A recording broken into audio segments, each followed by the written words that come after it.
రైతుకు రుణమాఫీ చేస్తామని రేవంత్ రెడ్డి సార్ అన్నాడు. ఇప్పుడు ఒక కుటుంబంలో ఇద్దరికి ఎత్తాడు, కానీ ఒక కుటుంబంలో ఒకరు నెలకి ఎత్తలేడు. ఇది రేవంత్ రెడ్డి ప్రాబ్లమా? అసలు మా ఒక్క కార్డు ఉన్నోళ్ళ ప్రాబ్లమా? నాకు రేషన్ కార్డు ఒకటే ఉన్నది, ఆధార్ కార్డు ఒకటే ఉన్నది. ఇప్పుడు నా పిల్లల పేరుతో నేను భూములు పట్టాలు చేయకుంటే నా ఒక్కదాని పేరుతో నేను భూములు పట్టాల మీద నా ఒక్కదాని పేరు మీద 2 లక్షలు తీసుకున్నా.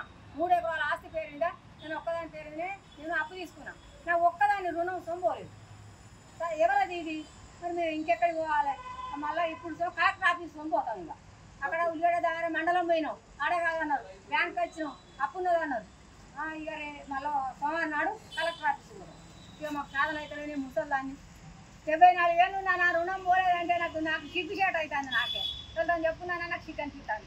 ఇక 4-3 పోతానే అదే నీ ఒక్కదాన్ని పోలేదంటే నా కొడుకులు నన్ను కొడతాను, తీస్తాను. అగ్రికల్చర్ మేడం దగ్గర పోయినా, పోయి ఒక ఫైల్ ఇచ్చాను. ఫైల్ ఇస్తే ఉల్లిగడ్డ దానిలో పెట్టింది, మా మండలంలో పెట్టింది. మళ్ళీ అమ్మ మాకు పడలేదని పోయినా.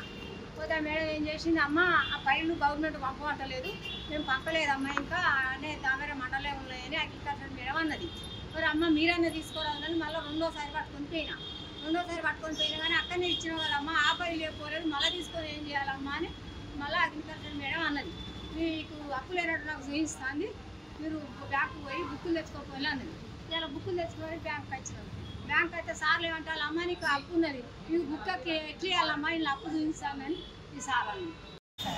కాకపోతే బ్యాంక్ వచ్చినాయి, బ్యాంక్ వస్తే అవుతుంది అని చెప్తే వెళ్ళిపోయినా అగ్రికల్చర్ ఆఫీసర్ దగ్గరికి పోయి రుణమాఫీ కాలేదు సార్ మాకు మేడం అని అంటే, మీకు నో డాటా బ్యాంకులో లోన్ తీసుకున్నట్టుగా చూపెట్టానమ్మా, నువ్వు ఒకసారి బ్యాంకు అని అంటే బ్యాంకు మొన్న వచ్చినాం. సార్ కలపలేదు, కలెక్టర్ ఆఫీస్కి పోతే బ్యాంకులో అనే విషయం అక్కడ మాకేం తెలియదమ్మా అని పంపించేసినాక నేను మళ్ళీ ఇవాళ బ్యాంక్ వచ్చాను. బ్యాంక్ వస్తే చేస్తామా అని అంటాను, కానీ అది ఎంతవరకు నిజమా అబద్ధం పోతే చూడాలి. చాలాసార్లు వచ్చిన బ్యాంకు ఇవాళ వచ్చిన సార్ నో డాటా అసలు బ్యాంకు లోన్ తీసుకున్నట్టుగానే చూపెడతాను సార్ మా పాస్బుక్ పెట్టి. ఈకేడీలో లోన్ తీసుకున్నట్టు ఉన్నది కదా అంటే ఆ మేడం రమ్మంటే ఆ మేడం రాలేదు, కలెక్టర్ ఆఫీస్లో మాట్లాడాలి అని అంటాను. మరి ఎట్లెట్లనో ఇక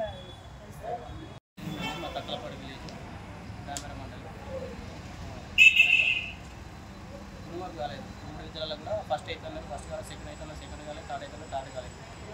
రైతు వేదికలు ఇవ్వాలి రాని వాళ్ళు అంటే పట్టా 10 జిరాక్స్ తీసుకొని ఆధార్ 10 జిరాక్స్ తీసుకొని ప్రాబ్లం ఉందని చెప్పేసి అక్కడ ఇవ్వాలంటే అక్కడ కూడా ఇచ్చేసినాం. రైతు వేదికల థర్డ్ వేదికల వాళ్ళు చూసుకుంటున్నాం. ఆగస్ట్ 5 నుంచి ఇప్పుడు అక్కడ బ్యాంకు చుట్టూ తిరుగుతున్నాం, అధికార ఆఫీస్ చుట్టూ తిరుగుతున్నాం, మళ్ళీ ఆఫీస్ తిరుగుతున్నాం, రైతు వేదిక తిరుగుతున్నాం. ఆగస్ట్ 5 నుంచి ఇంతవరకు అసలు రుణమాఫీ కాలేదు. దీనివల్ల బ్యాంక్ వచ్చి స్టేట్మెంట్ తీసుకుంటే 2018 నుంచి కంటిన్యూ రిన్వాల్ చేసుకుంటూ ఉన్నాం మేము, కానీ అయినా కానీ రుణమాఫీ కాలేదు. అసలు 5 సంవత్సరాలు ఒకసారి బ్యాంకులో ఫైల్ మార్చలేదు. ఇది బ్యాంకులో తప్పు, అది బ్యాంకులో నిర్లక్ష్యం. అది ఆ నెంబర్ మారింది అనుకోండి, 5% మారితే ఇప్పుడు మాకు 2018 కింద చూస్తుంది. మీరు బ్యాంక్ రిన్వాల్ చేసుకుంటున్నాం కంటిన్యూగా 2018 నుంచి 2020 వరకు 15 రోజుల ముందే మొత్తం ఇంట్రెస్ట్ సహా కట్టుకుంటే పోతున్నాం. అయినా కానీ మాకు రుణమాఫీ కాలేదు.